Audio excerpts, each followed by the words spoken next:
Hi welcome to our channel. ప్రస్తుతం మనతో పాటు దాము బాలాజీ గారు సీనియర్ జర్నలిస్ట్ ఉన్నారు. వారితో ఒకసారి మాట్లాడదాం. సార్ నమస్కారం సార్. మోస్ సార్ వల్లభనేని వంశీ గత 2 నెలలు కూడా జైల్లోనే ఉండడం చూస్తున్నాం. అయితే అతనికి ఈ మధ్య బెయిల్ వచ్చినా కూడా ఇప్పుడు జైలు నుంచి బయటకు రాలేని పరిస్థితి ఉందంట. మరి బెయిల్ వచ్చినా కూడా జైలు నుంచి ఎందుకు బయటకి పంపించే పరిస్థితి కలగట్లేదు? మరి ఏం జరిగింది సార్ వల్లభనేని వంశీ విషయంలో? మరి ఎప్పుడు బయటకు వచ్చే ఛాన్స్ ఉందంటారు? వల్లభనేని వంశీ దాదాపు 2 నెలలుగా జైల్లో ఉన్నాడు. ఆయనకి ఫిబ్రవరి 13వ తేదీ ఆయన్ని అరెస్ట్ చేశారు. ప్రధానంగా ఆయన మీద ఉన్న కేసు ఏంటంటే Telugu Desam Mangalagiri head quarters office మీద దాడికి సంబంధించి వైసీపీ నాయకులు వల్లభనేని వంశీ అనుచరులు అక్కడ దాడి చేశారు. దాడి చేసిన తర్వాత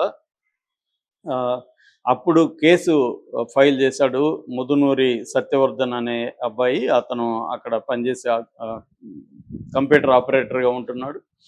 సో ఆ తర్వాత ఏమైందంటే ఆ కేసులో ఇతన్ని అరెస్ట్ చేయలేదు నిజానికి.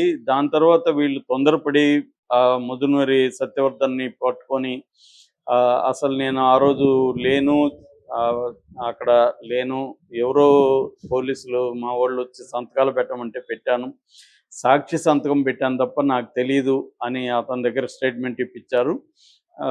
దాంతో వీళ్ళేం చేశారంటే వాళ్ళ అన్నని పట్టుకొని మా తమ్ముడిని కిడ్నాప్ చేసి ఇలాగ స్టేట్మెంట్ ఇప్పించారు అని వార్త వైరల్ చేశారు. అదే రీజన్తో ఇతన్ని సత్యవర్ధన్ కిడ్నాప్ కేసు ఇతని మీద పెట్టారు. సత్యవర్ధన్ ఎస్సీ కాబట్టి ఎస్సీ ఎస్టీ అట్రాసిటీస్ యాక్ట్ కింద కేసు పెట్టడం వల్ల బెయిల్ కూడా రాలేదు. సో అయితే మామూలుగానే ఇప్పుడు కూటమి ప్రభుత్వం ఒక ప్లాన్, ఒక మెథడ్ ఇన్ మ్యాడ్నెస్ లాగా ఒక మెథడ్ని ఫాలో అవుతుంది. అదేంటంటే ఎవరి మీదైనా ఒక కేసు పెట్టినప్పుడు టకటకాని అనేక పోలీస్ స్టేషన్లో కేసులు పెట్టేయడం, ఒక కేసులో బెయిల్ వస్తే ఇంకొక కేసులో PT warrant, prisoner in transit warrant, ఆ ట్రాన్సిట్ వారెంట్ తీసుకొచ్చి కోర్టులో పెట్టడం, ఒక కేసులో జైలు నుంచి బయటికి రాగానే లేక రాకముందే ఇంకొక దాంట్లో కస్టడీలోకి తీసుకోవడం లేకపోతే రిమాండ్లోకి తీసుకోవడం అనేది ఒక మెథడ్ని, మోడస్ ఆపరెండిని తెలుగుదేశం కూటమి ప్రభుత్వం చేస్తూ ఉంది. ఇతని విషయంలో కూడా అదే చేసింది. వంశీ విషయంలో కూడా ఏంటంటే ఒకసారి అరెస్ట్ అయిన తర్వాత మిగతా కేసులు, పాత కేసులన్నీ తిరగదోడి వాటిల్లో ట్రాన్సిట్ వారెంట్లు పెట్టడం అనేది జరుగుతుంది. సో ఇప్పుడు ఏమైందంటే నిన్న ఇతనికి బెయిల్ వచ్చింది. వంశీకి బెయిల్ వచ్చిందని అక్కడ గన్నవరంలో వంశీ అభిమానులంతా స్వీట్లు పంచుకున్నారు, టపాసులు కాల్చారు. ఈరోజు బయటకు వచ్చేస్తున్నాడు మంగళవారం అనుకున్నారు. కానీ అతను బయటకు వచ్చే పరిస్థితి లేదు. ఎందుకు లేదంటే ఇప్పుడు అతనికి బెయిల్ వచ్చింది ఎక్కడంటే ఆత్కూరు పోలీస్ స్టేషన్లో ఇతని మీద ఒక కేసు ఉంది. 8 ఎకరాల ల్యాండ్ ఇతను కబ్జా చేస్తాడనే కేసు. ఆ కేసులో వాళ్ళు కస్టడీ పిటిషన్ వేస్తున్నారు. వేస్తుంటే ఇతను ముందస్తు బెయిల్కి కోర్టులో పిటిషన్ వేశాడు. అంటే ఈ కేసులో నన్ను పీటీ వారెంట్ ఇష్యూ చేయొద్దండి, నాకు బెయిల్ ఇవ్వండి, ముందస్తు బెయిల్ ఇవ్వండి. సో గన్నవరం కోర్టు ఇతనికి ముందస్తు బెయిల్ నిన్న ఇచ్చేసింది.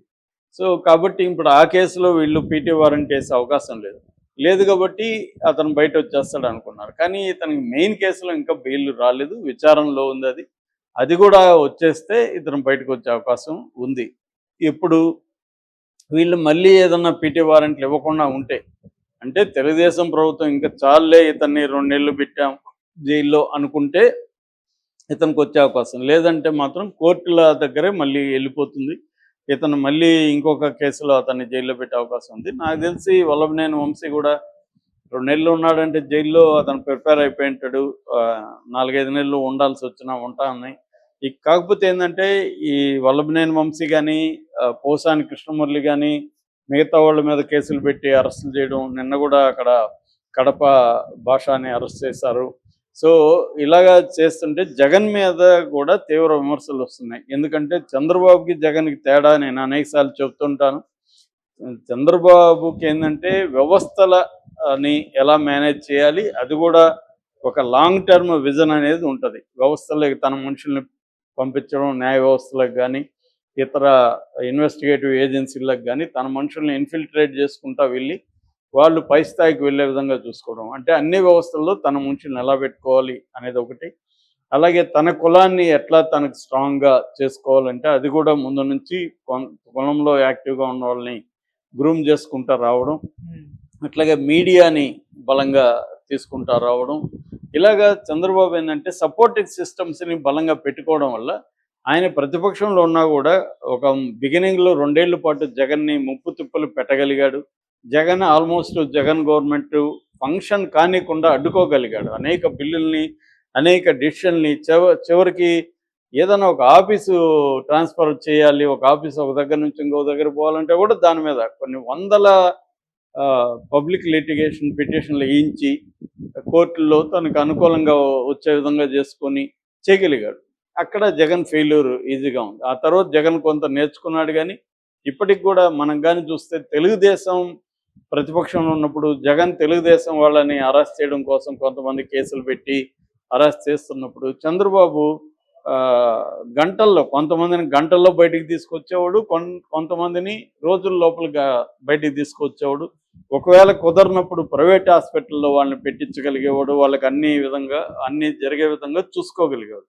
మనం ఫర్ ఎగ్జాంపుల్ మనకి రఘురామకృష్ణరాజు విషయంలో కావచ్చు, తర్వాత అచ్చెన్నాయుడు విషయంలో కావచ్చు, ఇంకా చాలా కేసులు ఉన్నాయి.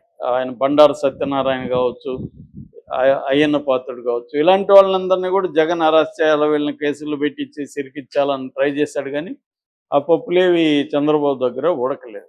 కానీ ఇప్పుడు చూస్తే జగన్ ఆ పని చేయలేకపోతున్నాడు.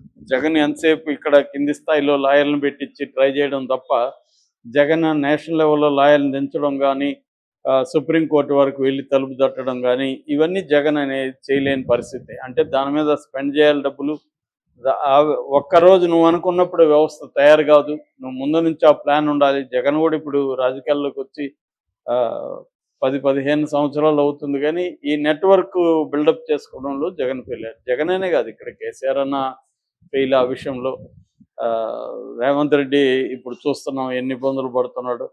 నాకు తెలిసి ఇంకెవరికి లేదు, చంద్రబాబు మాత్రమే. అందుకనే ఆయన విజనరీ అనేది తను సేఫ్గా ఉండాలంటే ఆయన సిస్టమ్ని చిన్నప్పటి నుంచి ఈ వ్యవస్థ ఎలా ఫంక్షన్ అవుతుంది, దీంట్లో లీగల్ క్రిమినల్ జస్టిస్ సిస్టమ్ ఎలా ఉంటుంది, పొలిటికల్ సిస్టమ్ ఎలా ఉంటుంది, ఇవన్నీ అర్థం చేసుకున్నాడు ఆయన. అందుకని ఆయన ఇతర పొలిటికల్ పార్టీలో కూడా తన మనుషులను పెడతా వస్తాడు. ఆ ఇతర పొలిటికల్ పార్టీలో కూడా తన మనుషులు అవసరమైనప్పుడు తనకి పనికొస్తాడు అన్నమాట. ఒక వెంకయ్య నాయుడు బీజేపీలో ఎప్పటి నుంచో ఆయనకి హెల్ప్ చేయడం, అలాగా ప్రతి దగ్గర కూడా ఆయన కులం కూడా బ్రహ్మాండంగా ఉపయోగపడింది. ఆ కులంలో ఉండే ఒక ఐక్యత కూడా ఆయనకి బాగా ఉపయోగపడింది. ఇలాగా ఇది జగన్ ఫెయిల్ అయ్యాడు. జగన్కి సొంత కులం తన వైపు అండగా లేదు, కేడర్ అండగా లేదు, వ్యవస్థల్లో తన మనుషులు లేరు. ఈ మీడియా తనకి చంద్రబాబు మీడియాతో పోలిస్తే Jagan media very very weak. ఈ విషయాలు ఇప్పుడు అవుతుంది. మనకి అధికారంలో ఉన్నప్పుడు ఏవి తెలియదు, కానీ అధికారంలో లేనప్పుడే నీకు సపోర్ట్ సిస్టమ్స్ వాల్యూ తెలుస్తుంది. ఇది ఇప్పుడు వల్లభనేని వంశీ ఇలాంటి వాళ్ళని జైల్లో పెట్టినా, పోసాని పెట్టినా నెలల తరబడి వాళ్ళు ఉండడానికి కారణం ఏమంటే జగన్ అసమర్థత క్లియర్గా. ఎందుకంటే ఏ ప్రభుత్వాలైనా ఇలాగే అరెస్ట్ చేస్తాయి, దీంట్లో కొత్త విషయం లేదు. చంద్రబాబు ప్రభుత్వం జగన్ చేసిన హరాస్మెంట్ కంటే ఒక 50% ఎక్కువ చేయడానికే ట్రై చేస్తుంది. మళ్ళీ జగన్ వస్తే మళ్ళీ చేస్తాడు. అతనేమి నీతివంతుడు కాదు, లేకపోతే వీళ్ళేమి నీతివంతులు కాదు. ఎవరైనా ఇక్కడ ఇవాళ ఉన్న రాజకీయ మోడల్లో ఏంటంటే ప్రతిపక్షాలని చంపేసి పొలిటికల్గా తాము